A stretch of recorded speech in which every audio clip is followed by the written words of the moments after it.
Stop saving everyone. You are exhausted, not because you are busy, but because you are carrying a burden that does not belong to you. You are trying to manage your partner's mood. You are trying to fix your friend's bad decisions. You are trying to control how people perceive you. This is not love. It is not helpful.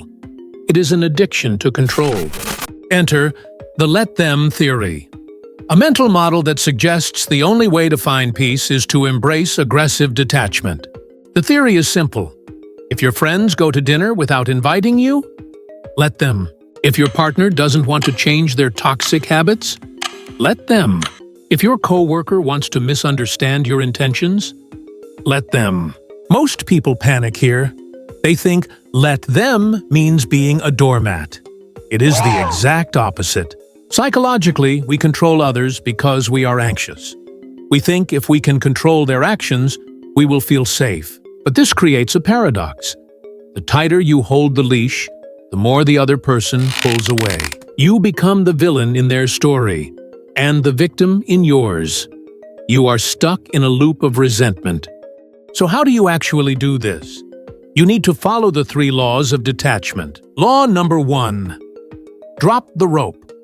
When you feel the urge to convince someone to change, physically visualize yourself dropping a tug-of-war rope. Law number 2. The observation mode. Stop being the director of the movie. Start being the audience. Watch people reveal who they really are. Their actions are data. Collect the data, but don't interfere with the scene. Law number 3. The return of energy. Every ounce of energy you spent fixing them, you now spend building you. The Stoic philosopher Epictetus said, "Some things are up to us, and some things are not up to us." The let them theory is just modern Stoicism.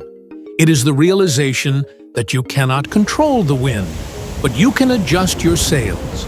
So, let them be upset. Let them be wrong. Let them leave. Because by letting them go, you are finally getting yourself back. Welcome to the Paradox Lab. Subscribe to decode your mind.